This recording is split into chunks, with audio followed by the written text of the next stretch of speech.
नमस्कार साथियों, इस वीडियो में चर्चा करेंगे स्वामित्व योजना के बारे में, जो कि प्रधानमंत्री ने 11 अक्टूबर 2020 को इसकी घोषणा की।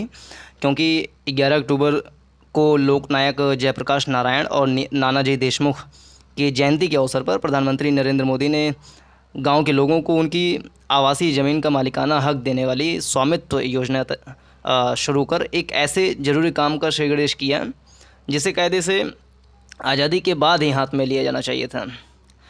पता नहीं इसके पहले इस ओर किसी ने ध्यान क्यों नहीं दिया कि गांव के उन लोगों को उस ज़मीन के मालिकाना हक से लैस करने की ज़रूरत है, जहां उनके घर तो बने हुए हैं लेकिन उसके दस्तावेज उनके पास नहीं है, डॉक्यूमेंट्स उनके पास नहीं हैं। वास्तव में इस पर तो तभी ध्यान दिया जाना चाहिए था जब खेती योग्य भूमि का लेखा जोखा किया जा रहा था। जब कह सकते हैं कि खेतों में जब एक प्रकार से उसके तरह तरह के नियम कायदे लाए जा रहे थे, जब पुराने कृषि में जो कानून थे उसको जब हटाया जा रहा था, कृषि में तरह तरह के हदबंदी, चकबंदी, ये सारी चीज़ लाई जा रही थी, तभी ये सब भी काम कर लेना चाहिए था। लेकिन उस समय ये काम हो नहीं पाया, तो उसका श्री गणेश 11 अक्टूबर 2020 को कर दिया गया है। और स्वामित्व योजना के जरिए उन सब ग्रामीणों को अपने आवास के दस्तावेज हासिल हो सकेंगे, जो उनके पास आवास है जहाँ पे वो रहते हैं उसके डॉक्यूमेंट्स उनको मिल जाएंगे इसके द्वारा। जिनके पास इसके प्रमाण पत्र नहीं थे कि जिस ज़मीन पर वे रह रहे हैं वह उनकी ही है, तो ये चीज़ के लिए एक उनको डॉक्यूमेंट मिल जाएगा। इसके चलते जो लड़ाई झगड़े होते थे उससे भी छुटकारा मिलेगा। कहीं उन्हें उनके घर से बेघर न कर दिया जाए, तो ये भी आशंका रहती थी, तो इन सब से भी छुटकारा मिलेगा। अब जब लोग अपनी आवासीय ज़मीन के मालिकाना हक से लैस होंगे तो उनमें आत्मविश्वास का भी संचार होगा, और इसके साथ साथ उनके ज़मीन का क्रय विक्रय भी वो आराम से कर सकते हैं, किसी को बेच सकते हैं, खरीद सकते हैं आराम से, उनके पास सारी प्रॉपर्टी का डॉक्यूमेंटेशन रहेगा। तो इसके अलावा वे ज़रूरत पड़ने पर अपनी आवासीय ज़मीन के दस्तावेज़ दिखाकर बैंक से लोन भी ले सकेंगे। एक तरह से अब भू संपत्ति जो है उसका उपयोग वित्तीय संपत्ति के रूप में भी हो सकेगा। अनुमान है कि करीब स्वामित्व योजना से लाभान्वित होने वालों की संख्या करोड़ों में होगी, क्योंकि देश की 60% आबादी अभी गांव में रहती है, और उसमें से भी एक बड़ा हिस्सा ऐसा है जिसके पास उनके घर के डॉक्यूमेंट वगैरह नहीं हैं। और क्योंकि ये स्वामित्व योजना का क्रियान्वयन एकदम मॉडर्न टेक्नोलॉजी के ज़रिए किया जा रहा है, इसलिए ये उम्मीद की जाती है कि आने वाले 4-5 वर्षों में 6 लाख से ज़्यादा गाँवों को इस योजना में शामिल करने का लक्ष्य प्राप्त किया जा सकता है। बाद में करीब 6.5 लाख गाँव हैं, तो इसमें करीब 6 लाख गाँवों को इसमें कवर कर लिया जाए आगे के 4-5-6 सालों में। तो ऐसी भी कार्य योजना बनाई गई है। जो भी हो, यह विशेष रूप से ध्यान देने की आवश्यकता है कि मोदी सरकार गाँव गरीबों को अधिकार संपन्न बनाने के लिए और उन्हें सुविधाएं उपलब्ध कराने के लिए जितनी कल्याणकारी योजनाएं होनी चाहिए उसके लक्ष्य को पूरी तरीके से पाने के लिए प्रतिबद्ध है। इससे न केवल सरकार की प्रतिबद्धता प्रकट होती है, बल्कि योजनाओं को क्रियान्वित करने वाली सरकारी अमले को भी यह पता रहता है कि उसे अपना काम एक निश्चित अवधि में, एक निश्चित टाइम पीरियड में पूरा करके दिखाना भी है। मोदी सरकार ने ऐसी कुछ योजनाएं समय से पहले पूरी करके दिखाई भी हैं। यह बात और है कि इसके बावजूद कुछ लोग यही बताने की उतावले रहते हैं कि इस सरकार ने 6 सालों में कुछ नहीं किया, तो ये अपनी आलोचना, निंदा करने वाली बातें हैं। लेकिन अनेक ऐसे काम हैं जो टाइम के पहले भी किया जा चुका है। अगर इस स्वामित्व योजना के बारे में जानें तो 11 अक्टूबर को योजना के अंतर्गत संपत्ति कार्ड डिजिटली वितरित करने की शुरुआत प्रधानमंत्री मोदी जी ने कर दिया है। इसमें 1 लाख संपत्ति धारक अपना संपत्ति कार्ड डाउनलोड कर सकेंगे। अभी शुरुआत में 1 लाख लोगों के लिए ये व्यवस्था की गई है। प्रीलिम्स के यूपीएससी या पीसीएस के प्रीलिम्स में इस टाइप के छोटे छोटे क्वेश्चन बहुत बारीकी से पूछ लेते हैं कि स्वामित्व योजना के बारे में निम्नलिखित कथनों पर विचार कीजिए। तो 3-4 कथन दे देंगे, फिर कूट दे देंगे, तो उसमें से विचार करना पड़ता है। तो ये कुछ पॉइंट्स हैं जिस पे अभी से विचार किए हैं तो आगे इसका आंसर दिया जा सकता है। 1 लाख संपत्ति धारक अपना संपत्ति कार्ड अभी डाउनलोड कर सकते हैं। शुरुआत में एसएमएस के ज़रिए उनके पास एसएमएस आएगा, उससे वो डाउनलोड कर लेंगे। और 4 वर्षों में करीब 6.5 लाख से ज़्यादा गाँवों को इस योजना के तहत कवर किया जाएगा। और इससे ये भी एक जीके मिल गया कि करीब करीब 6,62,000 गांव पूरे भारत में हैं। ग्रामीण अपनी भू संपत्ति को वित्तीय संपत्ति के तौर पर कर सकेंगे इस्तेमाल। स्वामित्व योजना के बारे में कुछ यहाँ पर और है कि भूमि रिकॉर्ड का डिजिटलीकरण होगा इसमें, जिससे ग्रामीण क्षेत्रों का सशक्तिकरण भी होगा।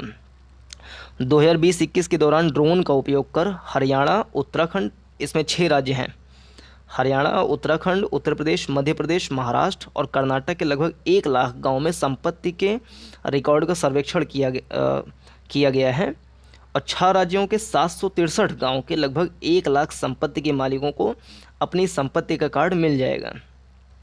और संपत्ति कर यानी कि हम कह सकते हैं कि प्रॉपर्टी टैक्स का निर्धारण और वित्तीय संस्थाओं से संपत्ति ऋण का लाभ भी मिलेगा। प्रधानमंत्री श्री नरेंद्र मोदी जी इस योजना के लाभार्थियों के साथ संवाद करेंगे। ये 2 प्रमुख पर्सनालिटीज़ हैं जिनका 11 अक्टूबर को जयंती मनाया गया। इनका नाम है नानाजी देशमुख, जो कि राष्ट्रीय स्वयंसेवक संघ के सरसंघ चालक थे। इनके बारे में थोड़ा सा जान लें कि इनका जन्म 11 अक्टूबर 1916 को हुआ था और इनकी मृत्यु 27 फरवरी 2020 को हुई। एक भारतीय समाज सेवी थे ये।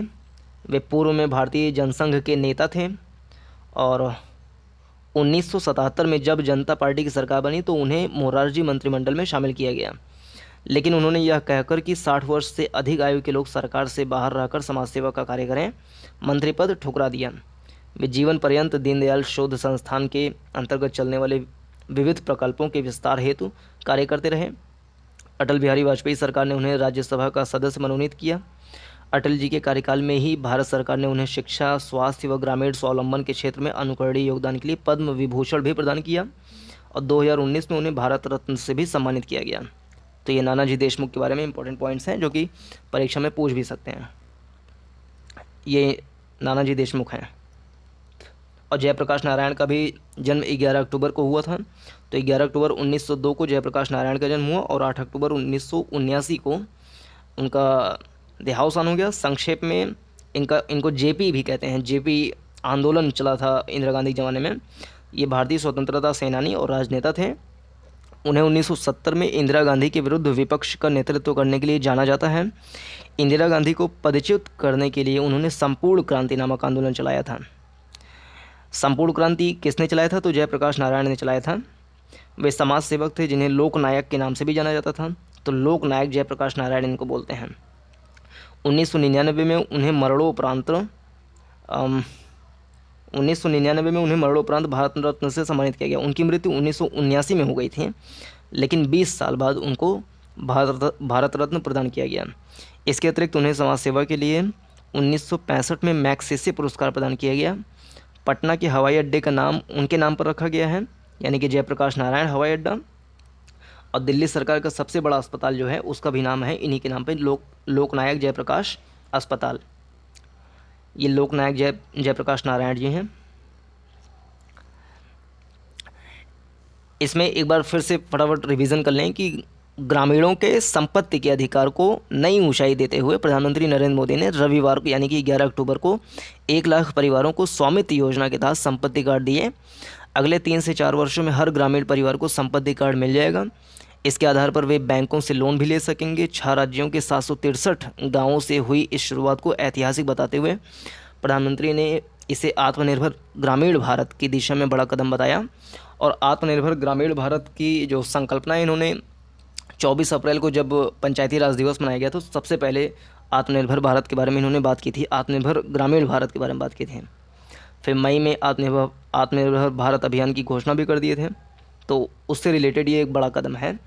देश में संपूर्ण बदलाव की आवाज़ उठाने वाले जयप्रकाश नारायण और संघ के विचारक नानाजी देशमुख की जयंती के अवसर पर देश की वर्चुअल प्लेटफॉर्म से संबोधित करते हुए प्रधानमंत्री जी ने उत्तर प्रदेश, हरियाणा, उत्तराखंड, महाराष्ट्र, कर्नाटक और मध्य प्रदेश के 1 लाख ग्रामीणों को संपत्ति कार्ड दिया। इन ग्रामीणों ने मोबाइल पर SMS के जरिए संपत्ति कार्ड डाउनलोड किए। प्रधानमंत्री ने नाना जी का उल्लेख करते हुए कहा कि गाँव में बड़ी संख्या ऐसे नौजवान हैं जो अपने दम पर कुछ करना चाहते हैं, लेकिन घर होते हुए भी उन्हें बैंक से कर्ज मिलने में दिक्कतों का सामना करना पड़ता है। स्वामित्व योजना के तहत बना कार्ड इसे आसान बनाएगा। प्रधानमंत्री ने कहा कि देश के विकास में भूमि और घर का स्वामित्व एक बड़ी भूमिका निभाता है। जब संपत्ति का रिकॉर्ड होता है तो नागरिक आत्मविश्वास हासिल करते हैं और निवेश के लिए, नए इन्वेस्टमेंट के लिए नए रास्ते खुलते हैं। मुश्किल यह है कि आज दुनिया में केवल 1/3 जनसंख्या के पास कानूनी रूप से अपनी संपत्ति का रिकॉर्ड है। एक बार इसको रिवाइज कर लें अंतिम में, परीक्षा के लिहाज से कैसे क्वेश्चन बन सकते हैं। तो स्वामित्व योजना ग्रामीणों के संपत्ति के अधिकार से संबंधित है। इसके आधार पर बैंकों से लोन भी ले सकेंगे और ये 6 राज्यों में इसकी शुरुआत की गई। 6 राज्यों के 763 गाँवों से इसकी शुरुआत की गई। ये 6 राज्य कौन कौन से? उत्तर प्रदेश के 346 गाँव, हरियाणा के 221 गाँव, उत्तराखंड के 50 गाँव, महाराष्ट्र के 100, कर्नाटक के 2, मध्य प्रदेश के 44 गाँव के 100 लाख लोग 100,000 यानी कि 1 लाख लोगों को ये संपत्ति कार्ड वितरित किया गया। कुल 6 राज्य और कुल मिलाकर 763 गाँव। जयप्रकाश नारायण और संघ विचारक नानाजी देशमुख, जिनकी जयंती 11 अक्टूबर को मनाया जाता है, इसके अवसर पर इसकी घोषणा की गई। इसके क्या क्या लाभ हैं? तो संपत्ति कार्ड बिना विवाद के संपत्ति खरीदने और बेचने का रास्ता साफ करेगा। दूसरा, ड्रोन से मैपिंग व सर्वेक्षण का सटीक भूमि रिकॉर्ड बन सकेगा और गाँव में विकास संबंधी कार्य आसान हो जाएंगे। बैंक से लोन लेने में भी आसानी होगी और भूमि विवाद की गुंजाइश कम होगी। तो इस वीडियो में मुख्य रूप से इतना ही। उम्मीद करते हैं वीडियो समझ में आई होगी, अच्छी लगी होगी। वीडियो को अपने साथियों के साथ शेयर कीजिए। वीडियो को देखने के लिए बहुत बहुत धन्यवाद। नमस्कार, जय हिंद।